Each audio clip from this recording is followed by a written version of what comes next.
en donde dice, serás salvo tú, ¿cierto? Y tu casa. Que a la verdad, a veces ese texto nos tenemos fuera de contexto. O sea, lo usamos como obligación de que el Señor muchas veces tiene que actuar cuando con la doctrina del Señor sabemos que ese texto, hermano, no significa que se tenga que cumplir al pie de la letra. Amén. Y lo vamos a explicar. Amén. ¿A quién le gusta este tipo de...? Yo sé que todos de alguna manera se habrán hecho o se harán esa pregunta, que de alguna manera vamos a que Dios tenga que resolver todas las cosas y a veces dejamos de lado la soberanía del Señor. El que manda, ¿cierto? El que decide, el que elige en el fondo. Nosotros hemos pasado mucha doctrina de la sana doctrina de la salvación, en donde lo encontramos con esta serie de preguntas. Entonces, por decirlo, nosotros podemos contestar a cada una de ellas para que salgamos de aquellas dudas. Así que la pregunta, ¿serás salvo tú y tu casa? ¿Es una obligación? ¿Será una obligación? ¿No, cierto? ¿Y a quién dice más? ¿Quién digo yo? Gloria al Señor. Va a ser confortable en esta hora, hermano, de poder salir de esta duda de algunos hermanos que a veces debatimos frente a este problema, pero ya Dios nos va a arreglar esto, ya que nosotros sabemos ya mucha doctrina y estamos ya familiarizados. Entonces, vamos a sacar adelante este texto, ¿ya? Hace tiempo, en una reunión de oración, una hermana pidió que le acompañáramos pidiendo a Dios por la salvación de sus familiares. Si mal no recuerdo, ella mencionó a su padre, sus hermanos y tíos. Nosotros le prometimos que oraríamos en ese momento por la salvación de su familia.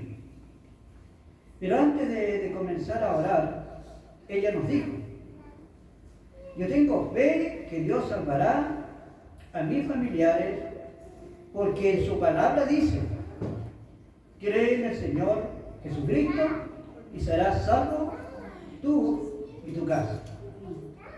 Y confirmó, dijo: yo confío en las promesas de mi Dios. Entonces ella estaba citando, vámonos a capítulo de Hechos, capítulo, ¿cierto? 16, 31. ¿Qué es lo que dice?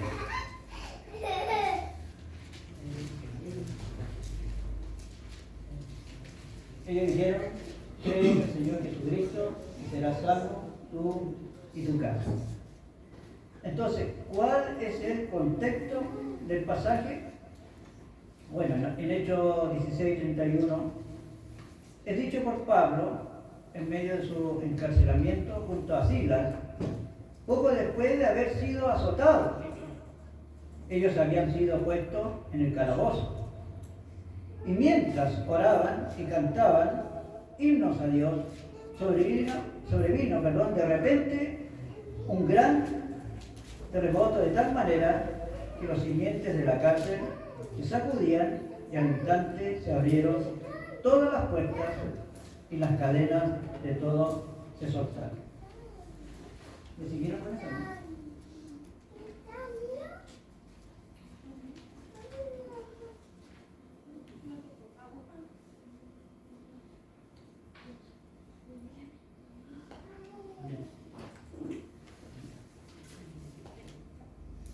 Ahora, de acuerdo con la ley romana, si un guardia perdía a un prisionero, él recibía el mismo castigo que que el gobierno había terminado para el delincuente.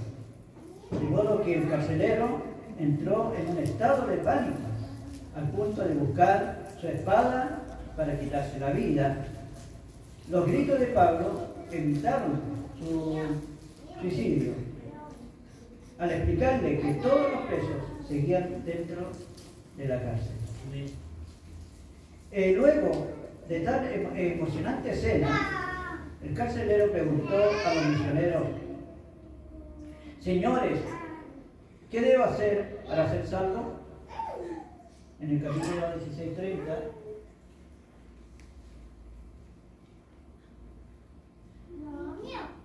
Entonces la respuesta de Pablo y Silas fue la proverbial expresión.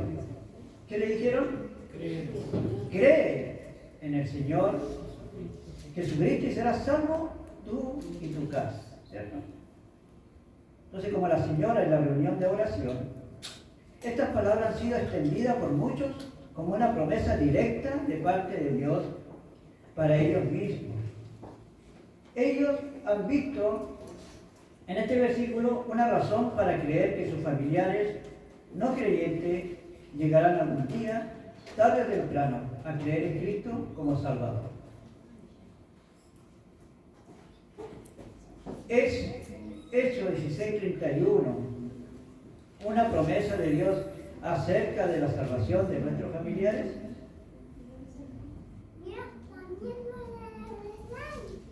En resumidas cuentas, ¿qué decimos? No, ¿cierto? Algunos están claritos de esto, pero algunos los voy a aclarar por si todavía tienen la duda, ¿cierto? Entonces, una regla importante que debemos seguir al estudiar la Biblia. ¿Cuánto estudian la Biblia? La Biblia, hermano, se estudia, no se pasa por encimita, porque hay muchas cosas que hay que saber, preguntar, hermano. No hay ni claro, y por eso que a veces no la entendemos, ¿cierto? Aunque la Biblia es clara, pero a veces no la entendemos porque no la estudiamos, ¿ya? Porque hay muchas cosas que hay que poner acá. Ahora, interpretar las narraciones históricas a la luz de los textos didácticos, es decir, interpretar la historia en base a las enseñanzas. El término didáctico viene de la palabra griega que significa enseñar o instruir. La literatura didáctica enseña o instruye. Hablando en términos generales, los evangelios y el libro de los Hechos son mayormente narraciones históricas, mientras que las cartas de Pablo, Pedro, Juan, etc., son textos didácticos. Ahora, los reformadores del siglo XVI tenían como principio hermenéutico que las epístolas interpretan los evangelios. Interpreten la epístola. No podemos sacar nuestra teología de narraciones históricas, ignorando la enseñanza que con claridad podemos leer en los pasajes didácticos. El escritor español José Martínez explica contundentemente que la atribución de carácter normativo a un hecho determinado debe basarse en otros textos del Nuevo Testamento que la justifiquen.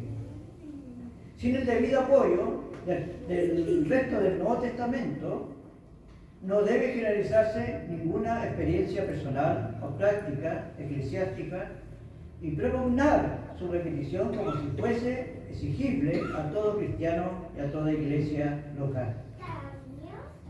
Ello sería una ligereza poco recomendable.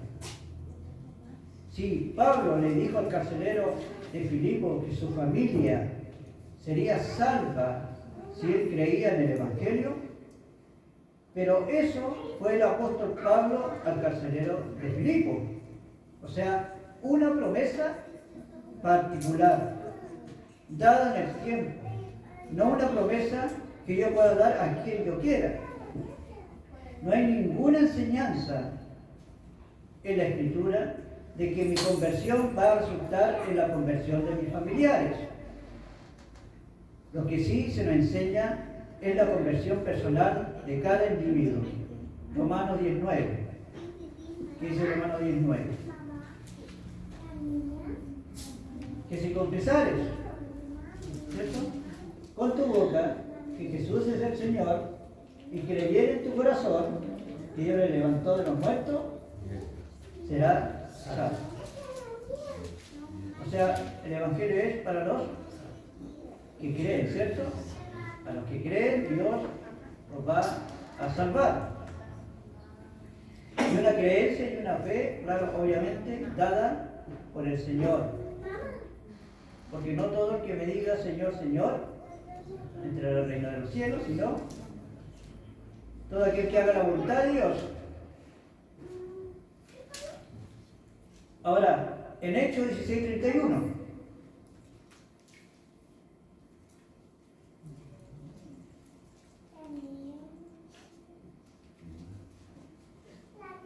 Como dice ahí, ellos dijeron que el Señor Jesucristo será salvo, tú y tu casa. Dios nos enseña que mi familia recibe salvación automáticamente después de que yo soy salvo. Tampoco enseña que Dios me ha prometido que los miembros de mi familia serán salvos si yo he comprendido el Evangelio y he recibido el regalo de la salvación. De acuerdo con el mensaje completo del Nuevo Testamento, los miembros de la familia del carcelero recibirían salvación si escuchaban el mensaje. Era objeto de la obra regeneradora del Espíritu Santo. Para que ellos creyeran en Cristo como Salvador, el Evangelio tenía que llegar a sus oídos. Romanos 10, capítulo 10, versículos 13 al 17. Tomen mucha atención, ¿eh?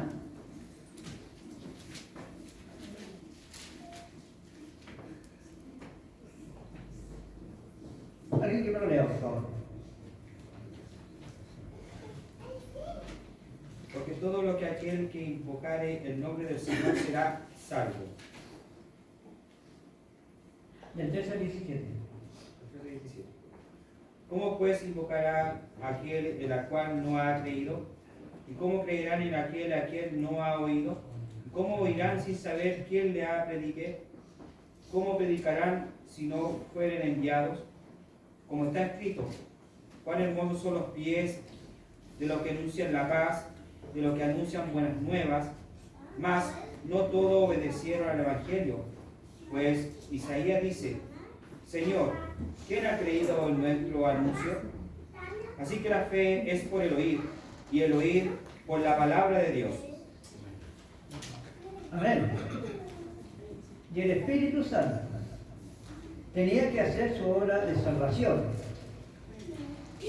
Libro de Juan, capítulo 3, del 1 al 8. ¿Qué dice? Que alguien lo lea fuertemente.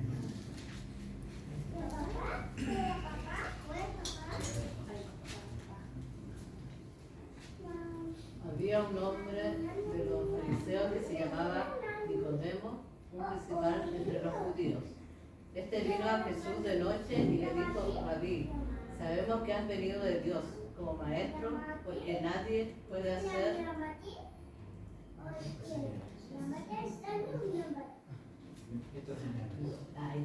estas señales que tú haces, si no está Dios con él. Respondió Jesús y le dijo, de cierto te digo, que el que no naciere de nuevo no puede ver el reino de Dios. Nicodemo le dijo, ¿cómo puede un hombre nacer siendo viejo? ¿Puede acaso entrar por segunda vez en el vientre de su madre y nacer? Respondió Jesús, de cierto te digo, que el que no naciere de agua y del Espíritu no puede entrar en el reino de Dios. Lo que es nacido de la carne es, y lo que es nacido del Espíritu, Espíritu es. No te maravilles de que te dije, o es necesario nacer de nuevo. El viento Mi hermano, tal vez igual. Sí, síguenos. Tanto viento como espíritu sopla de donde quiere y oye su sonido, mas ni sabe de dónde viene ni a dónde va. Así es todo aquel que es nacido del Espíritu. Amén. ¿Cierto? Es una obra del Señor. El nacimiento que da Dios. Y esto mismo sucedió, pues los versículos siguientes nos enseñan que ellos escucharon la palabra, creyeron y fueron bautizados con gozo. Hechos, capítulo 10, 32, 34.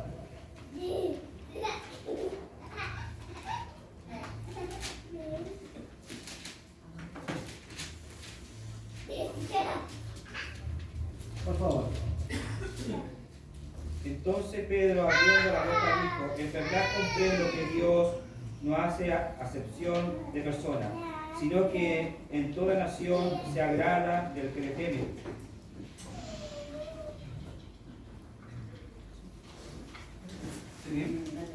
Capítulo 10, capítulo 10, 32, 34. El 32. 34.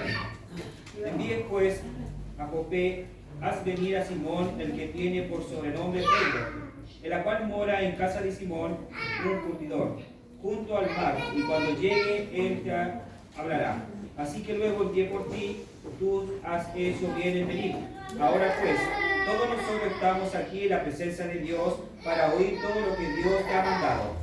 Entonces Pedro, abriendo la boca, dijo: en verdad comprendo que Dios no hace acepción de personas, sino que en toda nación se agrada del que le teme y hace justicia. Amén. Sacando conclusión de esto, hermanos, para que los miembros de mi familia que no son salvos lleguen a recibir el regalo de la vida eterna, el mensaje del Evangelio debe llegar a ellos y el Espíritu Santo debe alumbrar su entendimiento y hacerlos nacer de nuevo. Como creyente oro por la salvación de aquellos familiares y amigos que no han recibido regalos de la vida eterna. Sin embargo, pensar que el hecho 16:31, ¿cierto? Lo hemos leído ya 2 veces. Encontramos una promesa de Dios para la salvación de mi familia, es poner en boca de Dios lo que Él nunca dijo. En el fondo, amados hermanos, aquí se ve la soberanía de Dios, de que Él es el que salva, amén, conforme a su voluntad. No es que nosotros queramos y obliguemos a Dios. Si hay salvación para nuestros familiares, bien. Ahora le pregunto ya a cada uno de ustedes: ¿hay algún familiar que ha muerto en su familia? Ha muerto, ¿cierto? Mi familia igual. Y sin recibir al Señor, lamentablemente. Si hubiera sido una promesa, toda mi familia, a pesar que yo tengo como 2 o 3 personas que han aceptado al Señor en mi familia, pero somos numerosos nosotros, somos muchos. Y varios de ellos, hermanos, han fallecido sin conocer a Dios. ¿Será que no he orado, ayunado por ellos? ¿Será que me faltó oración tal vez? ¿O santidad? ¿Que no pudieron convertirse? ¿Qué opina usted? ¿O es la voluntad del Señor? El que da la salvación, amados hermanos. Igual la predicación a la calle, a las almas. Es Dios que de alguna manera Él va a determinar si van a ser salvos o no. Él tiene todo decretado. ¿Ya? Ahora, si nosotros creemos, gracias a nuestro Dios, que entró a nuestra vida, a nuestros corazones, nos puso fe, ¿cierto? Y pudimos creer al Evangelio. Y con eso nosotros deberíamos darle gracias a Dios. Deberíamos estar profundamente agradecidos que Él nos entregó eso. Si Dios no hubiera hecho el nuevo nacimiento en usted, usted todavía estaría en el mundo. Y quizás cuánta gente le está predicando y enseñándole las cosas y no va a entender porque es necesario nacer de nuevo. Nicodemo era un hombre de palabra, de conocimiento, pero no entendía el Evangelio. Y muchas veces en la iglesia igual. No significa que tengamos mucho conocimiento, seamos salvos. No significa nada. No significa que estemos sentados en el asiento fielmente, seamos salvos. Puede que sea fruto de su salvación, pero no necesariamente una persona es salva, porque tenemos mucho conocimiento. Sino que hay que nacer de nuevo. Y el Espíritu Santo, dice, os dará testimonio a tu espíritu que somos hijos de Dios.